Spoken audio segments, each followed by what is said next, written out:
You are now listening to the Effort Podcast, where we talk faith, family, fitness, and everything that intersects in between. Now, you said fitness? Yeah.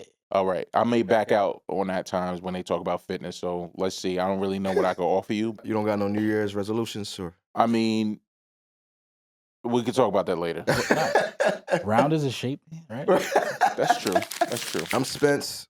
I'm Pierre. I'm Lewis. Yeah, we appreciate you guys tuning in with us. So this just you guys could be a fly on the wall as we navigate through these conversations. So how do we get here, Pierre? So if I remember correctly, you and I were working out, right, and I was kind of Lewis wasn't there. He definitely was. I didn't get the invite. I think actually I was airing out some of my grievances with him. Right. Because he gets lazy.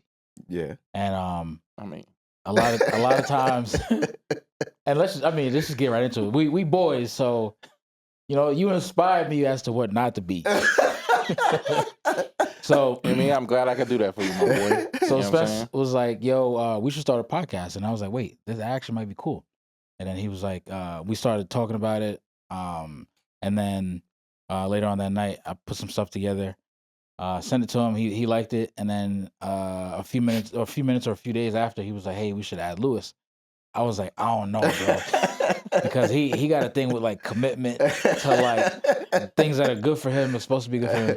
So I was like, "I don't know, all right, but let's do it. Let's try it, see what happens." So yeah. But that's how you know God is in this, boy. We're talking faith, right? Yeah. Because Lewis was like, "Nah, I'm with it from day one." So tell it, like, what made you kind of want to be a part of this? I mean, y'all my boys. You know what I mean? I appreciate the friendship that we have. Yeah. I appreciate the guys that y'all are in my life. You know what I'm saying? So when y'all came to me with this idea, starting something new is always tough for me. You know what I'm saying? So when y'all pulled up and I was like, "Yo, I think you should be a part of this," I was like, "All right, I'm down." I just said, "Let's just do it." Now, I want to do new things this year, so let's just rock with it. Mm-hmm. I think we called him right then and there, right? We called him right then and there. He called me, and then I was like, "All right, let me pick it up." And then I was like, "Yo, Spence, you want to ask him?" and then he you actually, had no faith. And then no, zero, bro. I was like, "Yo, he's gonna say no, but watch." We're here now. We're here, baby. And one of the cool things that we were talking about this over dinner. Yeah. We don't agree on everything. Mm-hmm. Right. So like that makes for good conversation and like just a good volley back and forth. Right. And also, we grew up as Christians. We're all Christians. Right. And some of the things that we've been taught, some of the ways we've been taught, some of the principles that we've been taught, we kind of have seen like, hey, like this doesn't really fit in today's day and age. Some has, some haven't, and some it's just a little bit more difficult to do that. But we see things differently, right? And I think us coming together would not only challenge thought, but also awake the world kind of around us that's around our age. Yeah. I'm married with a kid. Spence, you want to tell us? Yeah. So I'm married with 2 kids. I got 2 of them things. Damn. 3 on the way, right?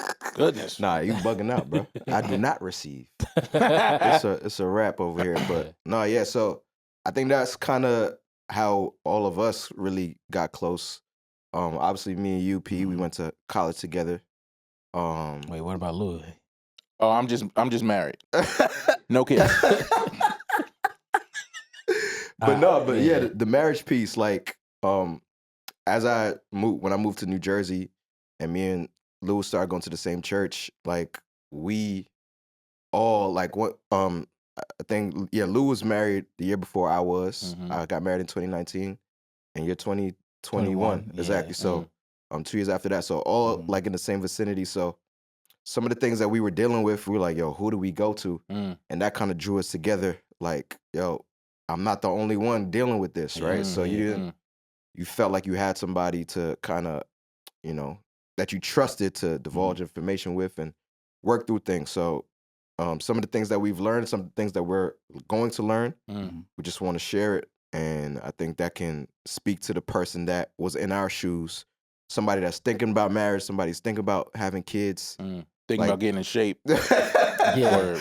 No, yeah, absolutely. Yeah. Like these are the conversations that can kind of catapult those. And I think really one of the biggest things that I felt like we need to talk about is, as men, women automatically talk more than us. Like, And they hang out more than us. They hang out more than us. Yeah. Like they get out the group chat. Like they'll say like, "Yo, we going to Aruba." They going to Aruba. Us, we made it to. He only likes linking up when we eat. We'll make it to the restaurants. You know what I mean? I'm the I've first never one seen there. you more dedicated to us, like actually getting to the Listen, restaurant. I'm always on time when I need to be on time. You know what I'm That's saying? crazy. It is what it is.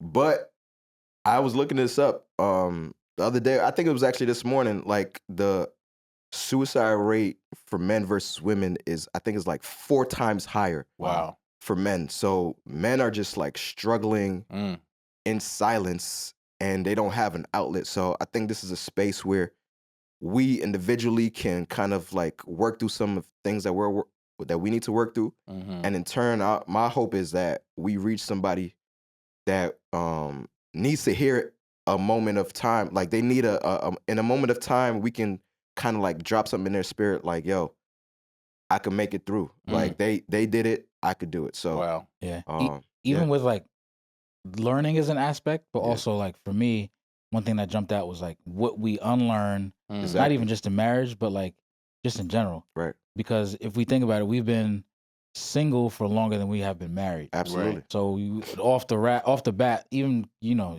if you're Christian or not, if you've been somewhat quote unquote enlightened or not, you're still gonna come into any relationship or friendship with like baggage Right. that you're gonna have to like either drop, adjust, or, you know, just kind of make it make sense for you and your situation. And you know, we're gonna challenge a lot of thought, Yeah. like I said before, and we might get a little rowdy here and there. It seems like I might be the one to jump out the window a little bit. Makes sense. These guys are playing if the it shoe safe. fits. If you gonna crash out, take the seatbelt off. If you gonna crash out. No, it's facts. I would agree with both of y'all. I think that I think this is gonna be something that people can gravitate towards because it's like we all don't have big brothers. Right. You know what I mean? In our families. Right. So we could be that big bro to somebody else. We could be the OG to somebody else. Exactly. I'm struggling in my marriage. How do I deal with this? What happens when you deal with this certain situation? Give me real advice on this instead of just, well, you know, just read the Bible and pray. I need a little more than that. Yeah. Well, I need some therapy. I need to figure out what's really going on. Why am I triggered when certain things happen? I feel like we can indulge in these type of conversations to make people really think and say, you know what, he's going through that and he got through it. I could do the same thing. Yeah. Even that conversation, like, just pray about it. Like, how do we get to the point where prayer is enough? Like, because I really do believe prayer is transformational. So, but it took time for me to learn like what they meant when they say just pray about it. Because just pray about it is literally very powerful too. Because learning how to pray is very important. Because when you just go to pray and you have like a laundry list of things that you're complaining about, and you don't spend time to listen, you don't have time to like hear what God says. Like recently, I think I shared this with both of you guys, but as we kind of talk about ourselves individually, like I was coaching college basketball for the past 7 years. I recently transitioned, so that was just a space where I was truly like, yo, God, what you got for me? And a lot of it was I was trying to like kind of use my works to get me to the next level. Like I've done this, I've done that, I've done this award, that award, this thing. But none of that matters if like you're trying to be in the vein of God. So one day I went on my little porch and I'm like, yo, God, what's the next step? And I clearly heard him, but it took time. Like I'm fasting right now. And that time I was also fasting and he gave me a clear direction. So when you're not able to kind of like allow God to download things and it's more so, God, I need this, I need that, and you don't leave space for him to talk, then prayer is gonna kind of be just something that you check off the list. So when it's a conversation and when it's like a relationship, I think we get more out of prayer. So that's good.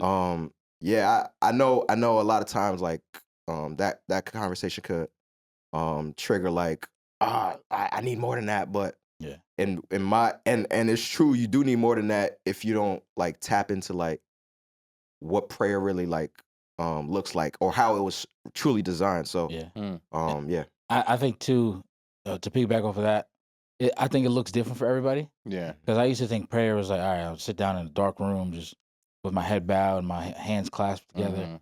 to like talk to God. But for me, how I usually talk to God is like throughout my day, I'm like thinking about what he thinks about certain things or Mhm. even like my situation. And I don't think we'll ever be in the position to give God a bright idea. No, I get that. I definitely get where both of y'all are coming from. I think in my case, I grew up Christian. I grew up in a church, and then like I guess you could say maybe I got a little wayward. I had some stuff, real life issues that happened in my life, and then I kind of felt like, well, Lord, where was you at? I think that's the question that we all have. The bad things happen, God, why you allowed this to happen? But I think when you're in a real relationship, like Spence said, with Mhm. God, you can understand that these trials and tribulations come to actually make you stronger. Right. But when you're in it, you can't really see that. You know Mhm. what I mean? So I would always ask, well, give me more than read and pray. And Yeah. then he gave me a therapist. Yeah.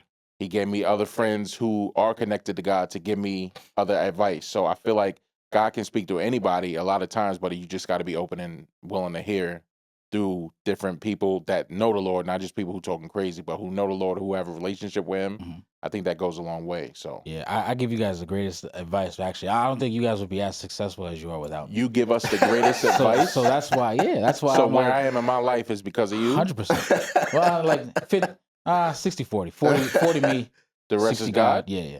Wow. And then your wife has helped you a lot. Yeah. So we'll add some on there God, from my wife, and you. Yeah, from my point. So if Spencer too. That's why. Okay. That's why he laughing. You know. You know what I mean? If I do You have know? a kid, first son, he gonna be named Pierre. See, Pierre Williams. he's on the same PW. Yes, bro. Word. See, You feel the same way? Like you wouldn't be here without him. Oh, absolutely. No, Okay. but on a Right. serious note though, Right. I was watching It Is What It Is, one of my favorite podcasts. Mhm. And Mace broke out into I think he was talking about destiny. Mm. He was talking about how he kind of escaped, the craziness of Diddy. the Diddy stir.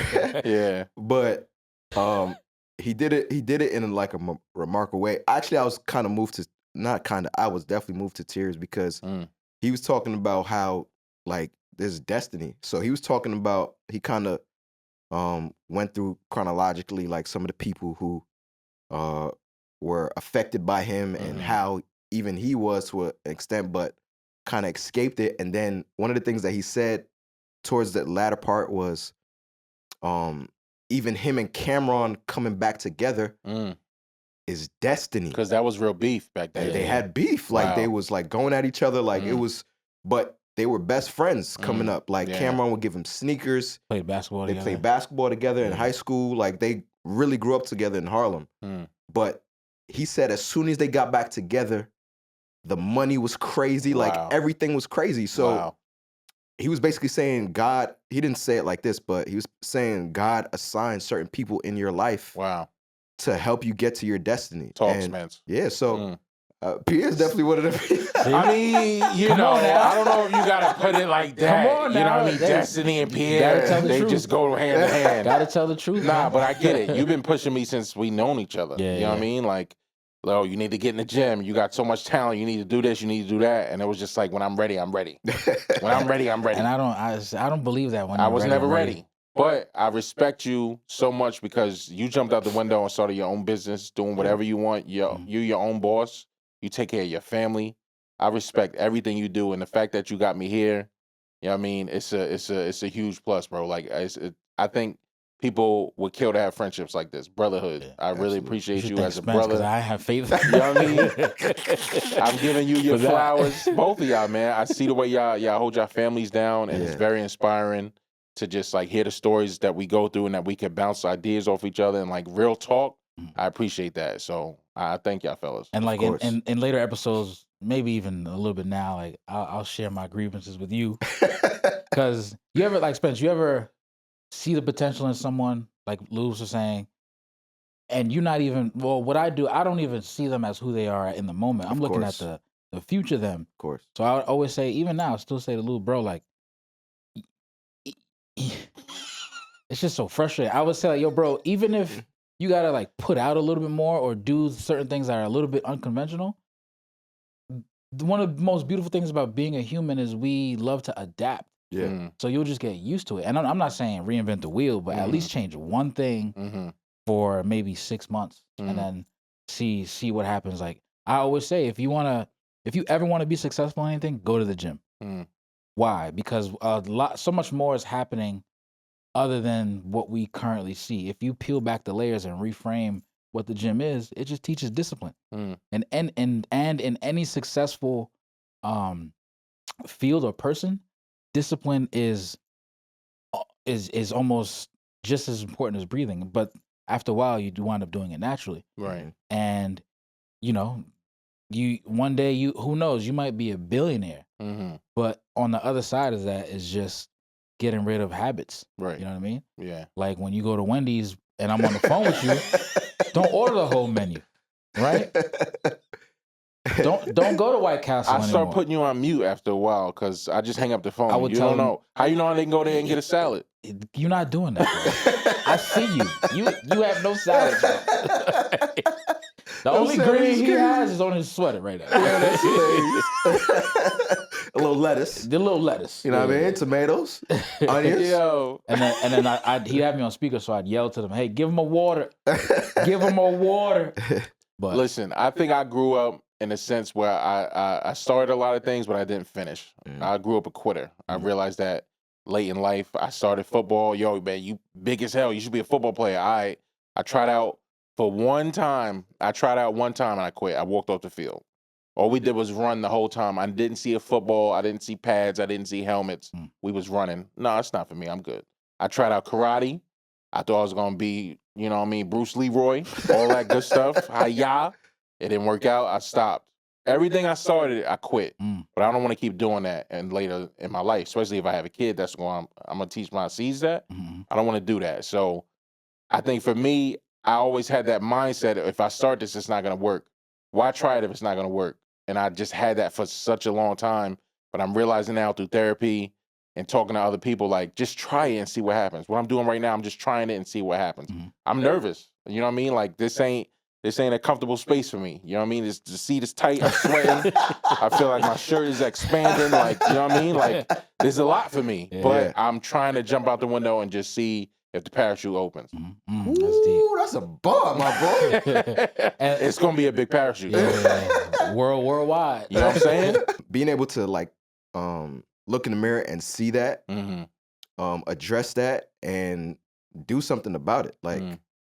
that's where like change happens, and that's where like we get confidence, because like when we get those small wins, it's like, yeah, Mm-hmm. here we go, Mm-hmm. here we go, and then all of a sudden you just a monster. Mhm. So yeah, man, keep on this journey. I In think my case, the failures were louder than the wins. Mm. You know what I mean? I had a few wins, but the failures overlapped the wins. Mm.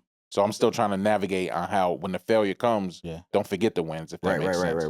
And the most beautiful thing about all of this, and even like to the people listening to us, Yeah. is, community is a big thing of mine. Mm. Like I love the aspect of gaining strength, not only just from within, Mhm. but also the people that are around us or surrounding me. And you could be, I'm intrinsically motivated. Yeah. But I'm not God. I could only do that to a certain extent. Recently, I was just coming off of a workout rut, and I looked at Lewis's situation, and I'm like, clearly you need a gym too. So, yo, bro, this might make more sense if we both try to attack this together. Right. You were already doing your what's it called? 75 hard. Yep, I was doing it with you a little bit, but I fell off. not a little bit. You I wasn't doing it. I wasn't doing it. You want to talk about me? I was in a Yeah. rut. You see, he's projecting. Exactly. You was in a rut. Yeah, okay. I was in a rut, right? All right. But like a lot of the times why I'm so like after you like that is because like it's easier. They say pain shared is half, Mm-hmm. joy shared is doubled. Mm. So if we're all in the same situation and like I see that we need to like kind of adjust certain things, like Word. it's much easier if we adjust it together.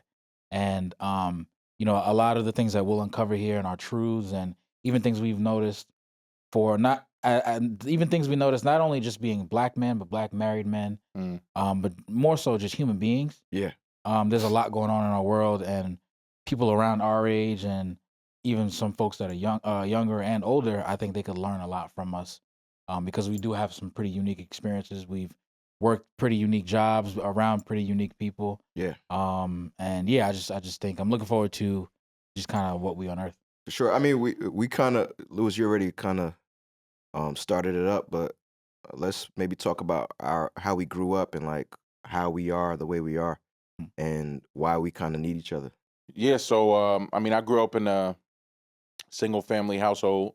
Um, Me and my older sister have the same dad, same mom, and then my dad left maybe when I was 2. My sister's 5 years older than me, Mhm. so he was around for like 5 years when my older sister was there. Then he broke out.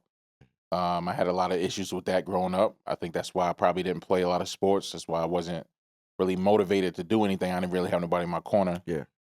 Then I was around 13, 14 years old. My stepdad came into the play. I think I loved him off rip. It was Yeah. just like, yo, it's a guy who could teach me some stuff. I've been looking for mentorship even at a young age. Mhm. I was rocking with him from the jump. We met in the church. He met my moms. They fell in love. They got married. Had 2 more kids. So I got 3 sisters, and I'm the only male. Mm.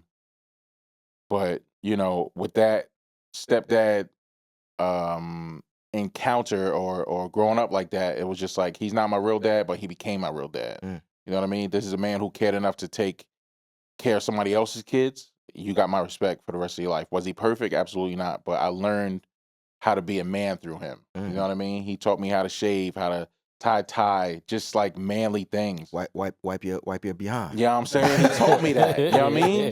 And moms can only do so much, but funny. like you still need a father figure For around. sure. Yeah. And he was a great man. Like he was in the church. He taught me. He really introduced me to the Lord. He taught me how to do things in the church, how to do things for your wife. He taught me how to cook, Mm. like clean. He wasn't the typical manly man where it's just like, yo, I'm out doing all this and the wife is going to, he was like, yo, you can learn how to cook for your wife. You could do this. He actually was the first person to be like, you should marry that woman over there, my wife. He was the one who planted the seed. Wow. He planted the You got the seed, vision. Yeah. which is real crazy. So And she didn't like you at all. she wasn't rocking with me. Yeah. I was in the friend zone for 10 years. Dedication. I don't know how I got out. You came off the bench. MVP. 10 years. That's how you know he could be committed to something. Right. 10 years. Right. There you go. He just gotta want to. Right. Nah, That's that's a good deep. point. Right. I don't want to agree with you, but that's a good point. So I met my wife in the church. You know, we was just friends for a long time. She was not jacking me. She was just like, nah, you ain't it, bro. Like, and I was like, I am it. I don't know what you're saying. I'm what God has for you. You know what I mean? All of me. I was dating other girls and I was just like, you cool, but this is the one I really want. I was telling other females that that's the one I want, like that one over there. She was like, why are you doing that? I was like, you know why? And then one day, stars aligned. The Lord said, it's your time. Step into the game. And she was like, yo, I love you too. I was like, it's a wrap. It's a wrap. We've been married for 7 years, 8 years in April. Nice. It hasn't always been bliss, but I wouldn't have it any other way. This is a perfect woman for me. I appreciate what we have. We laugh a lot. I love laughing. Yeah. I appreciate that. That goes a long way in a marriage. Yeah. We have our ups and downs, but nobody's perfect. But I give a lot of credit to my pops, my moms, my sisters, everybody in my life who just got me where I am today. Right now, I'm a restaurant manager. Never thought I would do that. I dropped out of high school, got my GED. Mhm. So like I told you, I was a quitter. Mhm. You know what I mean? I started high school. I was like, it's too much for me. I stopped. I never thought I would be a restaurant manager right now. Managing people, I had a lot of odd jobs and stuff like that. I'm just grateful to be in the place that I am now. And even know? your journey in the restaurant business, like where you started from and how you're at your situation now, I think is very admirable. So the transformation you're making at this age, I think is dope. And it also speaks to like how we're never too old to really learn and unlearn, to your point earlier, certain things. So yeah, man, shout out to you. Yeah, he was mopping the floor with a toothbrush on his knees. Now I'm yelling at the one mopping the floor with the toothbrush. Yo, you missed a spot, you heard? So I guess my turn, man. Yeah. I grew up. I'm Haitian. Yeah. Immigrant family. Came from Haiti. I came to the U.S. when I was 1. I'm a citizen now. Just Trump. a man, lot, get you. going on. So you Be gotta, careful, my boy. you know what Be I mean? careful. I got Ice, baby. Be very careful out you here. know, 3rd grade. You know what I mean? I have. I'm the only boy. I have 2 older sisters and a few younger sisters. I've always been into athletics. Played football, ran track. The whole aspect of sports, even it being a microcosm of life, has always been appealing to me. Mhm. One of the first real like eye-opening indications that I got of like leadership was we were doing a workout, JV year playing football. We were doing a workout, toughest workout in the history of man. They call it snakes. Mhm. It winds up being 1,000 yards that you're running at the end of it. No. He said no. Oh, by the end of this season, we gonna get you on some snakes. No. Continue. So it actually reminds me of you a little bit because you'll see why. So there's at this point there's this kid named Jamal on the team, huge. I'm talking about he's gigantic. Like I'm talking about. You ever seen Jupiter, bro? Okay. He's so Okay. All right, my fault. Where's Ken? Okay. So like he's big, and I was the fastest kid on the team. Yeah. Naturally, I finished first. But like it was tough. Like, I'm a jock. it was grueling because if you put yourself through like pain of running track, Yeah.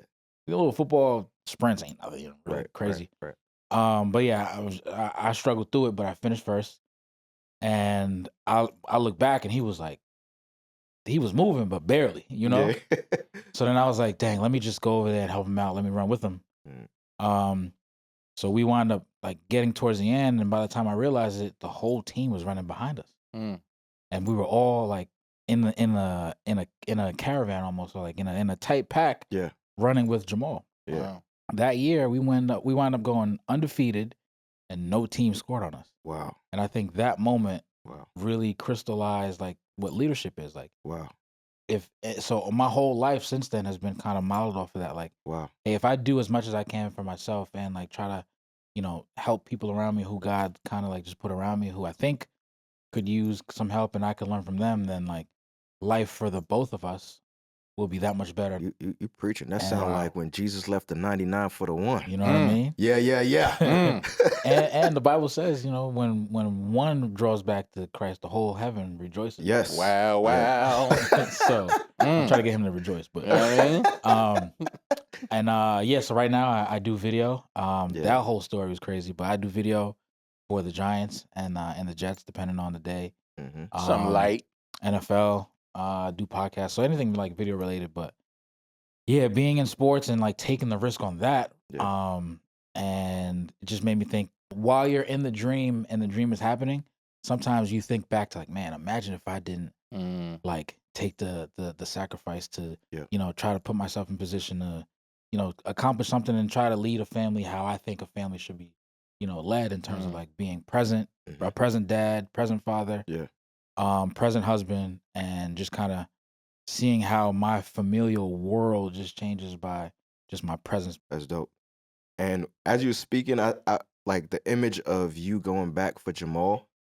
I think that's what we're really trying to encompass with this conversation. With these conversations, we're trying to go back for the people that, again, are thinking about marriage, are thinking about family, are thinking about fitness, and they just need somebody. They just need that community. That's good. To like go and just corral them. So, and even people that are older than us, like it doesn't have to be younger people, because I think this will be God breathed and it could inspire anybody. And it's not only for men, but women could kind of get an inside look at like how we think and some of our struggles. So, Man, they allowed in. But we got to just keep everything a buck though. Yeah, for sure, sure. Lewis, can you do that? Yeah. All right. So yeah, me. So I grew up in the Bronx. Born and raised in the Bronx. I was the oldest of my parents. Like they're immigrants from West Africa, Ghana. They came to America for a better opportunity. I was born here. And yeah, my father was here first, and then he brought my mom. He went back to Ghana. He was like, I need that good thing. Married my mom. And then a few years later, they came. So yeah, I was born in Baychester Projects. Yeah, it was tough. There was definitely times where it was tough, in terms of finances and just like trying to make it through. But my parents, one thing that they always instilled in me and my brothers was like getting an education. So even though we didn't have a lot, literally, it was really tough. I was always in private school because education was big for them. So I grew up in a private school system, a Catholic school to be, specific. Yeah, and then high school came, and that's when I really felt like I came out of my shell a little bit. I started to be, the person I am today.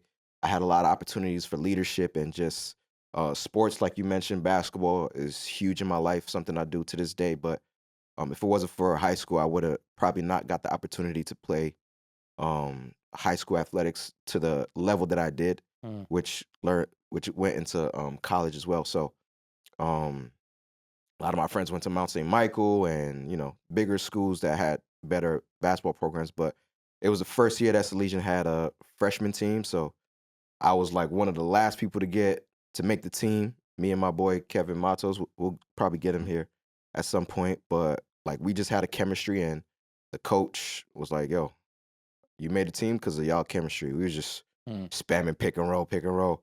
I didn't know anything about it now back then, really, that I know now. But regardless, so yeah, my coaches throughout high school, they really taught me the game, and eventually I had an opportunity to walk on at Iona. Um, I was a manager there, and then coach one day asked me to walk on. There was a bunch of injuries and whatever it was, like I got an opportunity to, play college basketball. It was only a couple seconds, but Nah, you was in there. I was in there, bro. I Yeah, played in the NCAA tournament. A lot of people can't say that. Wow. We won a MAC championship. So just from, trying to just work towards something that led into a lot. So like you said, sports in particular for me, basketball is a microcosm of life. So I started to see, all right, everybody is ahead of me in terms of when they started organized sports. I started in really high school. I have to work 10 times harder. So me seeing the gap close from, me being terrible to being okay to being Terrible. yeah, I was terrible. I was trash. To being good, to being pretty good, to okay, you can rock now. Mm. Like if you apply that to anything, like that could really change your life. And high school was also the time where and particularly my senior year, I didn't grow up in church like you guys. So I started to get interested about the things of God. And growing up in inner city, like I saw a lot of friends, not necessarily close friends, but people around me that were either going to jail or dying. And I'm like, there got to be more to life than this. And before there was ever an altar call, I just cried out to Jesus, and he met me exactly where I was. And then the following year out of high school was my freshman year. That's when I met Pierre and Jackie as well. Yeah. Mainly Pierre though. Pierre was, I'm used to like people mean mugging and you see another black man, you see him as a threat, but Pierre was smiling. He had a sombrero on. I had a sombrero? Not a sombrero, but one of them sun, you know what I'm saying? Visor. Visor joints. Yeah. He's smiling. He's playing a guitar. I'm like, this dude is a little different. Yeah. But he connected with people, and he was like unashamedly. We worked the camp together, and I think this is really when I got so much respect for Pierre. We were amongst our peers, and he was talking about, I'm saving myself from marriage. Like this is how I'm abstaining from sex and blah blah blah. We're at the lunch table, like nobody's talking like that. I'm like, nah, this dude is a little different. So he invited me to church, and at the time, his wife was also going to that church, and us three, we just really like grew into the Lord, our relationship, and I went to that church for 4 years. Well, not 4 years, however long I was living in New York.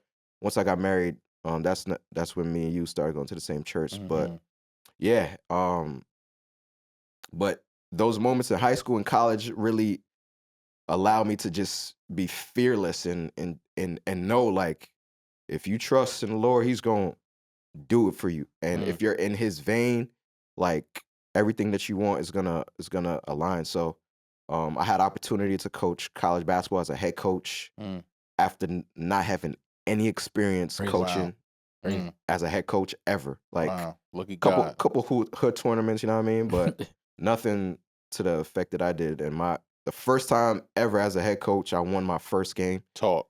It was crazy. Like it was a better year than the year previous when I was an assistant. It wasn't the year that I really wanted to have, but we won 7 games. And this reminds me of something you said, like this is you're going into year 8 of marriage, which is the year of new beginnings for you. So like once I got my 8th win, the following year, my 2nd year, I was like, yes, it's up. Yeah, so I won coach of the year that year. Wow. And the rest is history. I work with I still work with athletes. I resigned from college coaching. I still work with some high level athletes. And it's supporting my family now. So it changed my life. So yeah.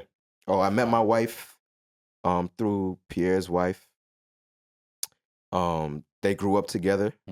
And they grew up with you too. Yeah. She's a little younger than you, but we got 2 beautiful kids. We live in New Jersey. She's definitely made me a better person. So yeah, man, I'm definitely a family man. Bro, he just said he grew up in the Bronx, trenches, Iraq. Right. All that, right? Right. When can I say her name? My wife? Yeah. Yeah. When he started dating Erica, now mind you, envision like the hood. Right. I get wind that he taking nature walks, breathing fresh air, eating sushi. I'm like, oh, it's okay. Yeah, man. All right. She's the total opposite of me. She's a suburban girl. But yeah, you need that kind of yin and yang to, there's more to life than gunshots. Like when Obama became president, I heard gunshots on the roof. Like that's not a normal thing. Like, like this is not a celebratory right. Round. Right. Yeah. So yeah, man. It was just dope to kind of. It was weird at first, but when you open your mind to it, you learn a lot. So that's for sure. But yeah, that's episode 1. Episode 2 on the way. Let's do it.